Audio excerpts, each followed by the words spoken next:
오늘 우리에게 주시는 하나님의 말씀은 열왕기상 17장 8절부터 16절까지 말씀입니다.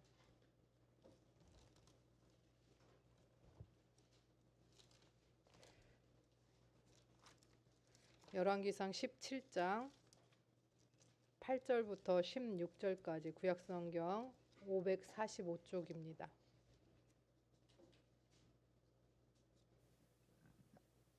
함께 교독하겠습니다. 여호와의 말씀이 엘리야에게 임하여 이르시되 너는 일어나 시돈에 속한 사르밧으로 가서 거기 머물라. 내가 그곳 과부에게 명령하여 내게 음식을 주게 하였느니라. 그가 일어나 사르밧으로 가서 성문에 이를 때에 한 과부가 그곳에서 나뭇가지를 줍는지라. 이에 불러 이르되 청하건대 그릇에 물을 조금 가져다가 내가 마시게 하라. 그가 가지러 갈 때 엘리야가 그를 불러 이르되 청하건대 내 손에 떡 한 조각을 내게로 가져오라. 그가 이르되 당신의 하나님 여호와께서 살아계심을 두고 맹세하노니 나는 떡이 없고 다만 통에 가루 한 움큼과 병에 기름 조금뿐이라. 내가 나뭇가지 둘을 주어다가 나와 내 아들을 위하여 음식을 만들어 먹고 그 후에는 죽으리라. 엘리야가 그에게 이르되 두려워하지 말고 가서 내 말대로 하려니와 먼저 그것으로 나를 위하여 작은 떡 한 개를 만들어 내게로 가져오고 그 후에 너와 내 아들을 위하여 만들라. 이스라엘의 하나님 여호와의 말씀이 나 여호와가 비를 지면에 내리는 날까지 그 통에 가루가 떨어지지 아니하고 그 병에 기름이 없어지지 아니하리라 하셨느니라. 그가 가서 엘리야의 말대로 하였더니 그와 엘리야의 그 식구가 여러 날 먹었으나 여호와께서 엘리야를 통하여 하신 말씀같이 통에 가루가 떨어지지 아니하고 병에 기름이 없어지지 아니하니라. 아멘. 이것은 하나님의 말씀입니다. 우리가 신앙생활을 하면서 신앙생활, 신앙이라고 하는 말 자체에도 들어있는 말인데요. 가장 많이 듣는 말이 무엇일까라고 했을 때 아마 믿음이 아닐까 싶습니다. 믿을 신이잖아요. 신앙. 그래서 너무나 이제 친근하게 또 중요하다고 믿음이라고 하는 것을 생각하는데, 그럼 믿음이 뭘까? 믿음이 뭐냐? 라고 하면 우리는 히브리서 11장에 믿음장을 이렇게 가져다 대면서 11장 1절에 믿음은 바라는 것들의 실상이요 보이지 않는 것들의 증거다. 이렇게 얘기하죠. 그래서 보이지 않아도 우리가 굳게 믿고 있으면 그것이 실상, 눈에 보이는 것처럼 될 것이다. 근데 이 고백은 사실 우리에게 많은 혼돈을 주게 됩니다. 왜냐하면 내가 바라는 대로 이루어지는 것이 믿음이냐 라고 하는 거죠. 바라는 대로 이루어지는 것이 믿음이다. 그러면 바라는 대로 다 이루어지는 사람들이 믿음이 되게 좋은 사람일 거 아니에요? 그러면 어떻습니까? 우리 스스로에게 왜 내 삶에는 그럼 내가 바라는 대로 안 될까? 왜 기적도 안 일어나고 내가 이렇게 기도했는데 하나님은 왜 응답을 안 해주실까? 라고 하면서 뭐라 그래요? 그러면 내가 믿음이 없는 것인가? 라고 또 질문을 하게 되죠. 그래서 여기에서 치명적인 오해가 생기게 됩니다. 바라는 대로 다 되는 것, 그것이 믿음이다 라고 생각해서 예를 들어서 전 재산을 하나님께 내지는 교회에 목회자에게 다 바쳐요. 그리고는 내가 이렇게 바치면 내가 원하는 대로 뭔가 되겠지 라고 하는 보상심리. 그래서 목회자한테 잘 못하면 벌 받을까 봐 막 목회자한테 잘하고 이러죠. 그것을 우리는 한국에 만연해 있는 기복신앙이라고 이야기를 합니다. 냉정하게 한번 짚고 넘어가 봐야 됩니다. 이것이 과연 믿음인가요? 이거는 종교적 도박이죠. 도박. 베팅을 하는 거야. 기적이라고 하는 보상을 바라고 내 삶에, 내 물질에, 내 열정에 이 모든 것들을 베팅하는 거예요. 거기 내가 이만큼 하면, 이만큼 베팅하면 몇 배로 불려져서 나한테 오겠지라고, 마치 주식 투자하는 것처럼, 도박하는 사람이 하는 것처럼 그렇게 하는 것이죠. 오늘 본문은 이 왜곡된 자리에서 그러면 믿음이 무엇인가, 믿음의 진실에 대해서 우리에게 마주하라고 도전을 줍니다. 오늘 본문은 너무나 잘 아는 사르밧 과부, 시돈 땅에 있는 사르밧 과부의 이야기입니다. 자, 이 사르밧 과부 우리가 너무나 잘 알죠. 이 과부가 지금 남은 게 뭐밖에 없어요? 가루 한 움큼. 네, 가루 한 움큼. 그다음에 그거 부쳐 먹으면 끝날 기름 조금. 그걸 가지고 엘리야 선지자를 대접했다. 공개했다.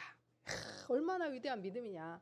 자기도 지금 그거 먹고 죽으려고 했는데 자기 먹기 전에 그것도 자기 혼자만 있었으면 그나마 그럴 수 있다 해. 근데 눈에 넣어도 아프지 않은 내 새끼가 있는데 그 새끼 제쳐놓고 선지자를 그렇게 공개했다? 대단한 믿음이다. 그래서 아낌없이 이렇게 선지자를 공개했더니 통 속에 가루가 떨어지지 않고 병 속에 기름이 떨어지지 않았다. 이렇게 복 받습니다. 아멘입니까? 네, 잘 웃으셨습니다. 과거 이렇게 부흥회 때 아주 단골 멘트였죠. 여러분 우리 옛날에 그 런던 예식장 옆에서 부흥회 했을 때 이 말씀을 준비하면서 그게 생각나더라고요. 부흥 강사 목사님이 우리 차가 그때 EF 소나타였을 거예요. 근데 길에서 자꾸 시동이 꺼져. 강사를 모시고 가는데 자꾸 시동이 꺼지니까 너무 위험하잖아요. 그리고 시동이 안 켜지니까. 그러니까는 부흥회 중에 교회 차가 지금 이렇게 되는데 얼마나 위험합니까? 차 헌납하실 분 이랬어요. 네. 그때 양동희 목사님 어떻게 했어요? 다 기억하시죠? 벌떡 일어나셔가지고 목사님 헌금 강조 안 하셔도 됩니다.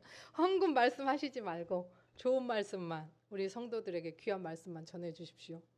그랬었어요. 그렇죠? 네. 만약에 교회 차가 고장 났는데 교회 차 헌납하겠다 그러면 하나님의 복 주십니다. 네, 거기에 우리가 아멘 그랬으면 우리도 다른 교회하고 똑같은 거예요. 네, 다른 교회랑 똑같습니다. 여러분 주의 종에게 잘하고 헌금 많이 하고 이거는 종교적인 거래죠. 거래. 네, 종교적인 거래에 불과합니다. 그렇다면 선지자나 목회자를 넘어 하나님께 잘하면 복 받는다는 어떻습니까? 하나님께 잘 보이려고 예배드리고 하나님께 잘 보이려고 헌금하고 하나님께 은혜 좀 받아 보려고 봉사하고 하는 것 어떻습니까? 맞습니까? 예, 우리는 과부가 기름과 이 가루가 마르지 않는 이 기적에 혹해서 또는 엘리야의 이 설득 네가 나한테 이렇게 공개하면 가루 기름 떨어지지 않아. 그 말에 혹해서 음식을 바쳤다라고 생각하기가 쉽죠. 그래서 어떻습니까? 나도 내 전 재산 얼마 되지도 않는 재산 다 바치고 하나님이 그 100배로 좀 불려줬으면 좋겠다. 그런 마음 가질 때가 있어요. 근데 실상은 다 드리지도 못하고 열정도 헌신도 봉사도 뭐 마음도 사실은 다 드리지도 못하면서 그런 생각을 하고 기대를 가질 때가 있습니다. 만약에 이것이 믿음의 본질이다. 하나님을 믿는 믿음의 본질이라면 복을 받지 못했다. 보상이 없다. 그럼 어떻게 되겠어요? 하나님 떠나게 되겠죠. 믿음이 내 욕망을 채우기 위해서 하나님을 이용하는 수단이 되고 만다는 것이죠. 그러나 믿음이라고 하는 것은 그런 것이 아닙니다. 그렇다면 진짜 믿음은 무엇일까요? 오늘 9절 말씀을 다시 한번 읽어보겠습니다. 같이 읽겠습니다. 너는 일어나 시돈에 속한 사르밧으로 가서 거기 머물라.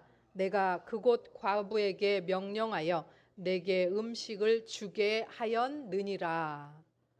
네, 지금 엘리야가 사르밧 과부에게 가기 전에 누가 먼저 사르밧 과부에게 가셨어요? 하나님이 먼저 가셨어요. 그래서 먼저 명령하셨대요. 사르밧 과부에게 가서 너는 가면 내가 그에게 명령하기를 공개해라 라고 말해놨으니 명령했으니 걱정 말고 가라 라고 이야기한 것이죠.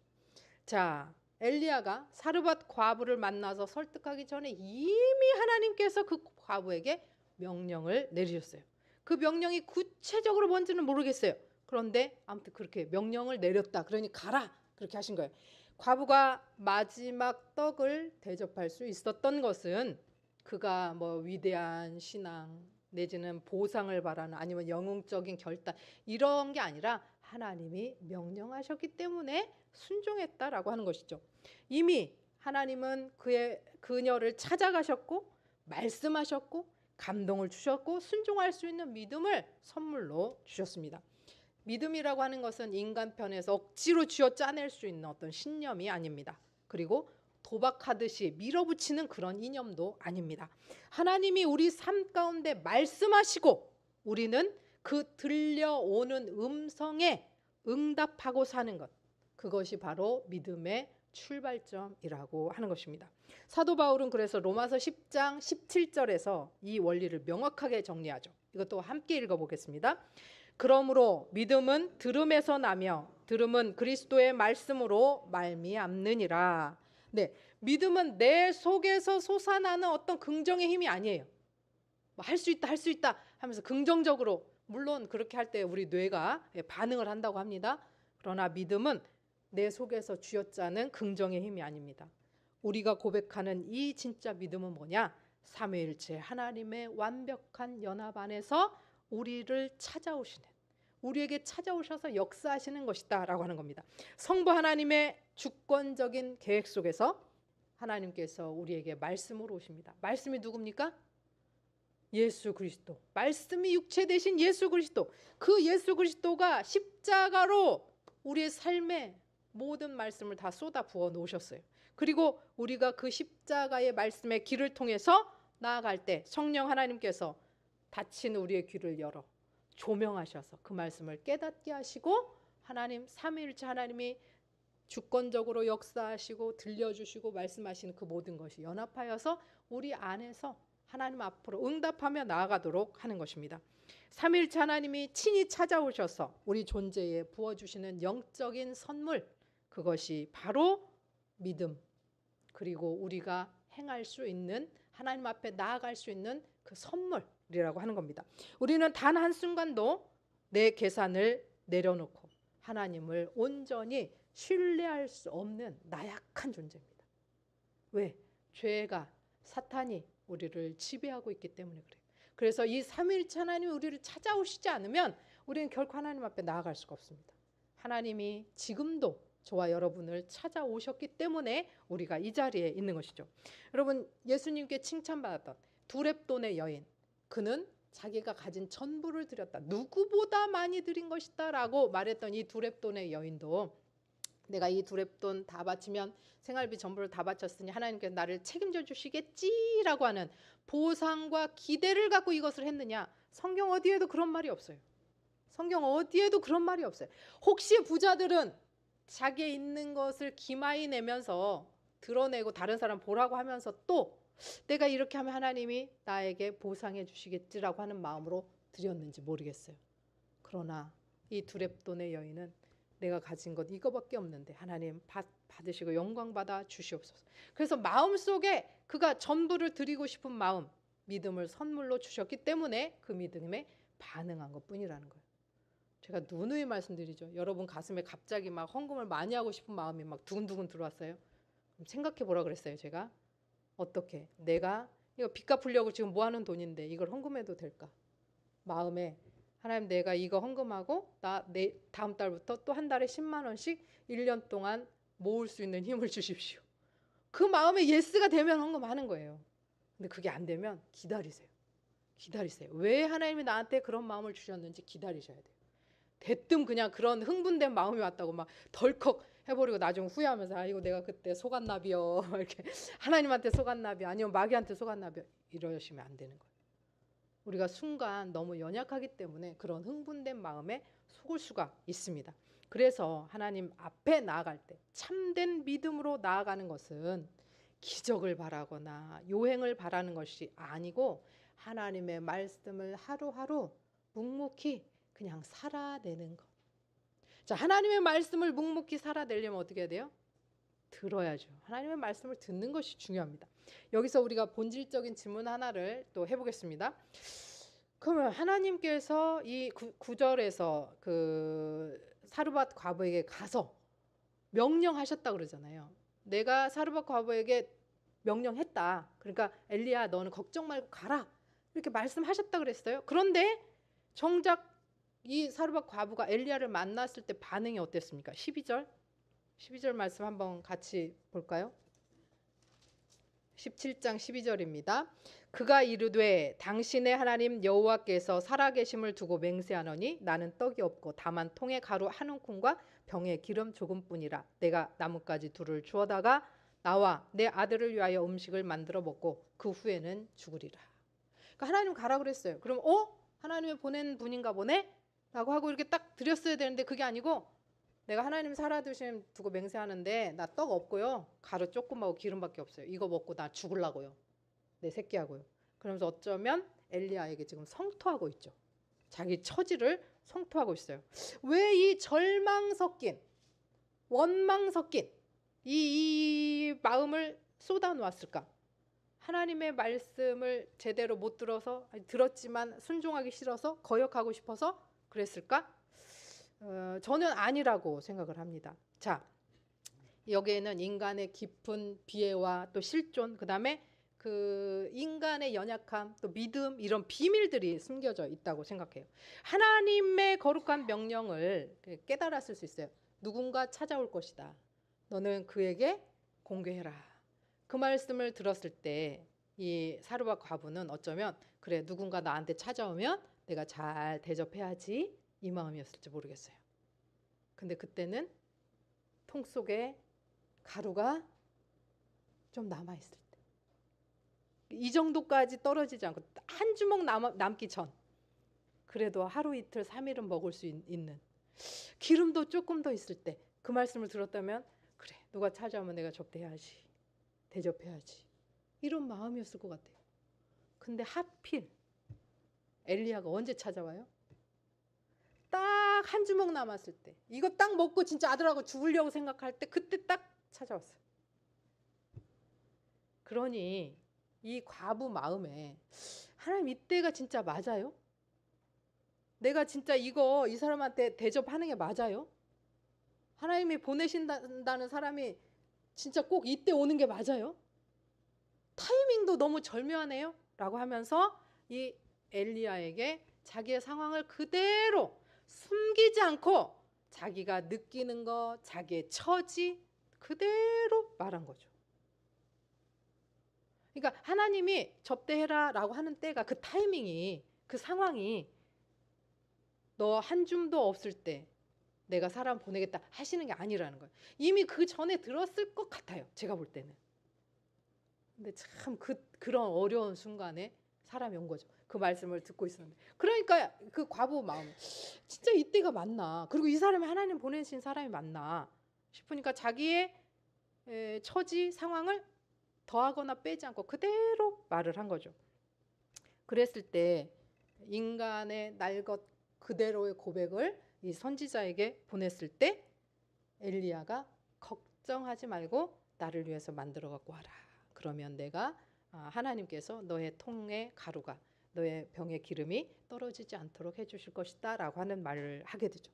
그러니까 엘리야의 말을 듣고 나서 엘리야가 하나님이 보내셨구나 라고 하는 것을 비로소 다시 깨닫게 되면서 어떻게 됩니까? 이 기가 막힌 상황 속에서 이 기가 막힌 타이밍마저도 삼위일체 하나님이 다 보고 계시고 다 알고 계시면서 주권을 붙들고 주관하고 계시는구나. 그러면서 내 계산으로는 이거 도저히 이때 선지자가 온다는 게 말이 됩니까 하나님? 이라고 따지고 싶지만 그것을 내려놓는 거예요. 내 계산, 내 두려움 내려놓고 순종의 발걸음을 한 걸음 떼었다라고 하는 겁니다. 독일의 위대한 목회자이면서 신학자였던 보네퍼 목사님은 그의 저서 나를 따르라에서 이렇게 말합니다. 오직 믿는 자만이 순종하고 오직 순종하는 자만이 믿는 것이다. 오직 믿는 자만이 순종하고 오직 순종하는 자만이 믿는 것이다. 야고보서에서도 뭐라고 합니까? 너의 믿음을 뭘로 나타낼래? 뭘로 보여줄래? 뭘로 증명할래? 너의 행함? 그 행함을 다른 말로 하면 하나님의 말씀에 순종하면서 행함이 되겠죠. 오직 믿는 자만이 순종할 수 있고 순종하는 자만이 믿을 수 있는 것입니다. 믿음의 사람은 내 생각과 욕심을 섞지 않습니다. 하나님께서 말씀하시면 나갑니다. 하나님께서 말씀하시지 않았으면 멈추는 거예요. 내 계산, 내 상식을 내려놓습니다. 그리고 말씀이 움직이게 하는 대로 나아가는 것이죠. 그것이 그 한 걸음 떼는 것이 믿음의 출발점이기 때문에 하나님의 말씀을 듣는 것이 가장 중요합니다. 하나님의 말씀을 듣는 귀가 중요합니다. 그녀는 기적을 기대하면서 베팅한 것이 절대 아닙니다. 여러분, 교회에 뭐가 필요하다 어쩌다 뭐 누가 어렵다 뭐 교회 차가 고장났다, 여러분 헌금 안 하셔도 돼요. 하나님 마음을 막 어떻게 잘 보여보려고 내가 지금 어려움을 당하고 있는데 내 새끼가 지금 중요한 계약을 앞두고 있는데 내가 이때 헌금이라도 이렇게 탁 해야 하나님이 마음을 움직이셔가지고 내 새끼한테 좀 잘해줘. 우리 하나님 그런 분이 아니에요. 우리 하나님 그런 분이 아니에요. 오히려 두렙돈밖에 없는 사람들 찾아가시고요. 오히려 나병 걸려가지고 공동체 안에서 쫓겨난 사람들 찾아가시고요. 오히려 창기라고 손가락질 받는 사람들 찾아가시고요. 죄인이라고 그 물에 끼어주지도 않는 사람들 찾아가셔요. 그게 우리 하나님이에요. 하나님한테 잘 보이려고 할 필요가 없어요. 왜? 하나님은 이미 우리를 너무 사랑하셔서 당신의 아들을 내어주셨어요. 그리고 우리를 사셨어요. 하나님 앞에 잘 보이려고 할 필요가 없어요. 기적을 위해서 기대하면서 베팅할 필요가 없다는 거예요. 기적을 기대하면서 하나님 앞에 싸바싸바 할 필요가 없다는 거예요. 하나님 앞에 그렇게 엎드릴 필요가 없다는 거예요. 그저 하나님이 오늘 말씀하시는 대로 한 걸음 한 걸음 나아가는 거죠. 조지 밀러가 우리가 5만 번 뭐 그 응답받았다 이렇게 얘기하잖아요. 조지 밀러. 그러니까 사람들은 뭐라 그러냐면 날마다 어떻게 그렇게 기적적으로 그 고아들을 위해서 일하고 순종하면서 사냐 막 그래요. 근데 조지 밀러가 이렇게 얘기를 합니다. 사람들은 내가 날마다 대단한 기적을 바라면서 막 모험을 하고 산다고 생각하는데 나는 도박을 한 적이 한 번도 없습니다. 나는 그저 매일 아침 하나님의 말씀을 읽으며 기도했습니다. 그리고 하나님께서 말씀하시면 그대로 한 걸음 한 걸음 움직이며 따라갔을 뿐입니다. 딱 오늘 그 분량만큼만 발걸음을 옮겼을 뿐입니다. 기적은 내 믿음의 결과가 아니고 하나님의 말씀에 순종할 때 당연하게 우리에게 임하시는 응답을 우리는 기적이라고 말하는 거예요. 그러니까 뭐 놀라운 어떤 일이 아니에요. 하나님이 말씀하시고 우리가 거기에 순종한다? 그게 기적이에요. 여러분, 우리가 여기 앉아 있는 게 기적이고 우리가 하나님의 말씀을 믿는 것이 기적입니다. 사랑하는 성도 여러분, 그래서 정말 중요한 게 뭐냐? 내가 얼마나 많이 믿느냐? 그게 중요한 게 아니고 내가 지금 나에게 들려주시는 하나님의 음성을 듣고 있는가? 귀를 닫고 있는가? 하나님의 음성을 들려주셨다면 내가 내 삶에서 그것을 어떻게 삶으로 한 걸음 한 걸음 걸어갈 것인가? 그게 중요한 것입니다. 믿음은, 신앙은 내 소망을 실현시키는 도깨비 방망이 같은 그런 도구가 아니고 하나님의 뜻을 내 삶에 맞추어가는 주님과 함께 걸어가는 여정이다라고 하는 겁니다. 기적, 보상 이런 것들을 내려놓으세요. 네. 보네포 목사님이 나를 따르라 해서 또 중요한 말씀을 하나 하셨는데 하나님이 우리를 부르신 것은 죽으라고 부르셨다. 여러분, 주님 손잡고 십자가에서 죽을 수 있습니까? 우리는 영광을 바라죠. 주님을 위해서 우리의 삶을 내려놓을 수 있는 것. 주님은 우리를 죽으라고 부르셨다. 하나님을 위해서, 이웃을 위해서 죽음으로 나아가는 거예요. 근데 한 알의 밀이 땅에 떨어져 죽으면 열매를 맺는 거예요. 우리가 생각할 수도 없는 30배, 60배, 100배의 열매를 맺게 되는 겁니다. 이 시간 내 문제, 내 소원 그런 것들로부터 우리 삶 가운데 역사하시는 하나님의 얼굴을 바라보시는 저와 여러분 되시기를 소원하며 그분의 음성 듣기를 즐거워하고 그분의 말씀 앞에 순종하기를. 그래서 내가 순종하기 좋은 것은 내 것, 좀 힘든 것은, 순종하기 좀 어려운 것은 못 본 척, 이런 것이 아니라 매일매일의 일상의 삶 속에서 하나님, 어쩜 마침 이 기가 막힌 이 시점에, 내가 이 절망의 순간에 왜 이제 오셔가지고 내가 어려운, 하고 싶지도 않은 이것을 하라고 하세요? 이럴 때라도 마음을 열고 귀를 열고 눈을 열어 삼위일체 하나님 앞에 우리를 내려놓고 주님의 주권과 주님의 사랑과 섭리 앞에서 믿음으로 신실하신 하나님을 믿고 나아가는 믿음의 주인공들이 되시기를 주님의 이름으로 축복합니다. 기도하겠습니다. 삼위일체 하나님 아버지, 기적을 받아내기 위해 하나님과 거래하려 했던 우리의 어리석음을 용서하여 주옵소서. 참된 믿음은 내 안의 신념도 아니고 오직 하나님이 주시는 선물임을 고백합니다. 말씀의 들음에서 우리가 진짜 믿음을 얻는 것을 믿습니다. 주님의 주권 앞에 우리 자신을 전적으로 내어 맡기오니 하나님 아버지, 우리 안에 임재하여 주옵소서. 구체적인 방법, 타이밍 잘 알지 못해서 불안해하는 우리의 연약한 심리를 주님이 아시오니 내 계산 내려놓고 마지막 가루 한 움큼만 남은 절망의 순간에도 오직 주님 말씀하신 그 분량만큼 묵묵히 순종했던 사르밧 과부의 진실된 믿음이 오늘 우리의 믿음이 되게 하옵소서. 결과가 중요한 게 아니라, 보상이 중요한 게 아니라 하나님의 말씀에 순종한 것이 중요하다는 것을 깨닫는 우리들이 되게 하여 주옵소서. 예수 그리스도의 이름으로 기도합니다. 아멘. 기적을 바라는 거래의 믿음, 종교적인 도박의 믿음을 회개합니다. 하나님 아버지, 우리 귀를 열어주시고 우리 욕심을 내려놓고 오직 주님의 말씀, 그 말씀에 귀 기울이게 하시고 그 말씀에 순종하는 진실된 믿음을 주시옵소서. 그래서 하나님 아버지, 예수 그리스도 자체가 복이시며 정말 나를 부인하고 십자가를 지고 주님을 따르는 것이 우리의 믿음인 것을 나타내기를 소원합니다.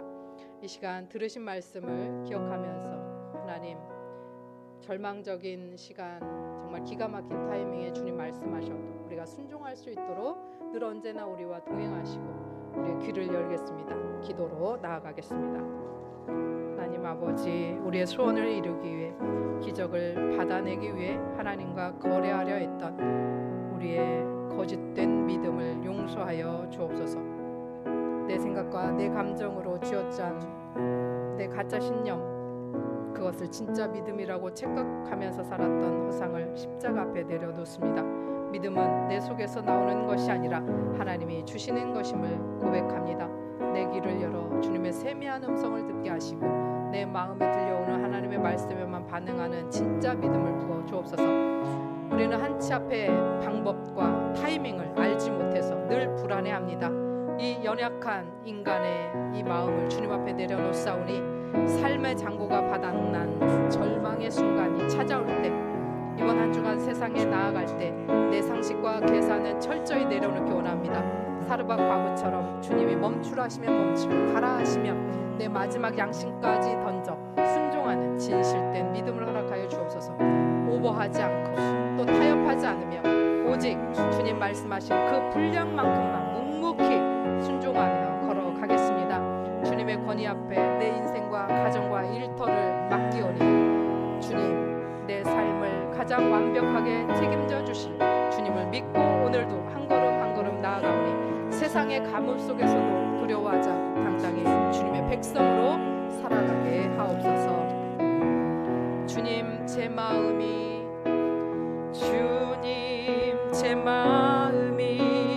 너무 둔해서 주님을 볼 수 없습니다.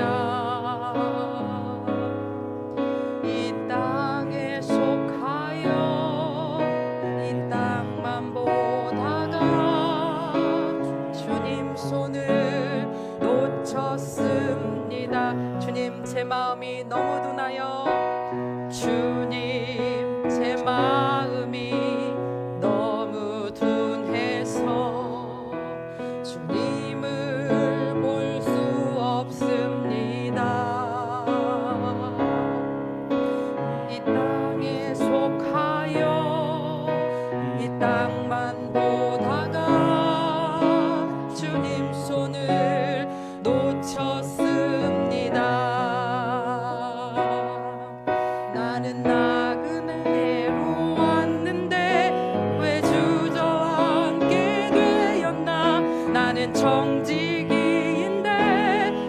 언제부터 내 삶의 주인이 되어버렸나.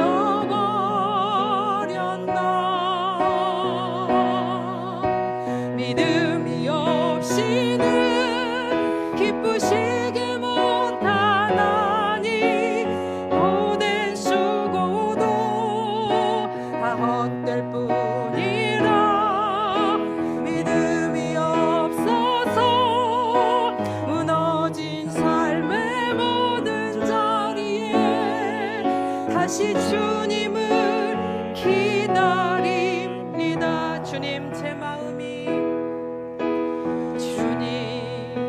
제 마음이 너무 둔해서 주님을 볼 수 없습니다.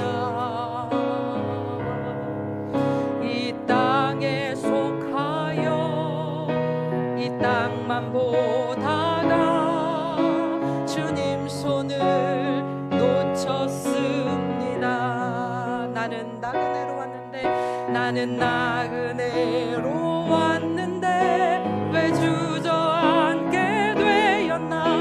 나는 청지기인데 언제부터 내 삶의 주인이 되어버렸나.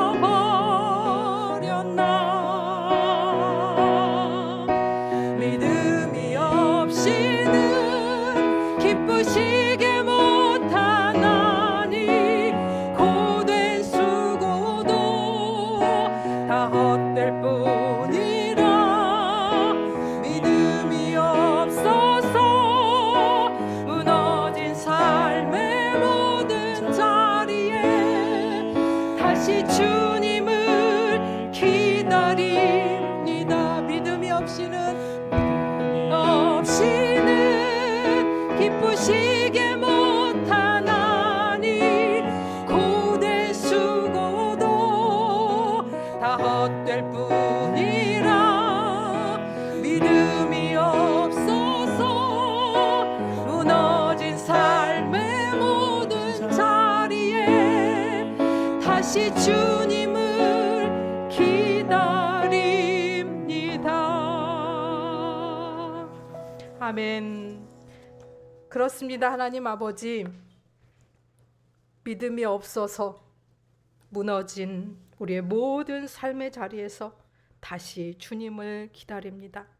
우리 하나님은 계산하지 않고 아무 계산 없이 막대한 손해가 있음에도 우리를 철저하게 완벽하게 사랑하시는 하나님이신 것을 믿고 고백합니다. 이제는 우리 구주 예수 그리스도의 은혜와 하나님 아버지의 극진하신 사랑하심과 성령의 깨닫게 하시고 교통케 하심이 내가 원하는 소원을 쫓던 왜곡된 자리에서 일어나 내 삶에 말씀하시는 하나님의 얼굴에 시선을 집중하며 주님 말씀하신 대로 묵묵히 하루하루 그 분량만큼 순종하며 살아가기를 다짐하는 주의 백만인교회 성도들 머리 위에 그들의 가정과 일터와 하는 일과 만남과 자녀들과 자녀손들과 그들의 앞길 위에 그리고 피로 사신 백만인 교회 위에 전쟁과 차별과 가난과 질병과 재난과 고통 속에 있는 모든 이들과 선거와 여러 가지 어려움과 두려운 일들을 맞이하는 대한민국 위에 이제로부터 영원까지 함께 하시기를 축원하옵나이다. 아멘.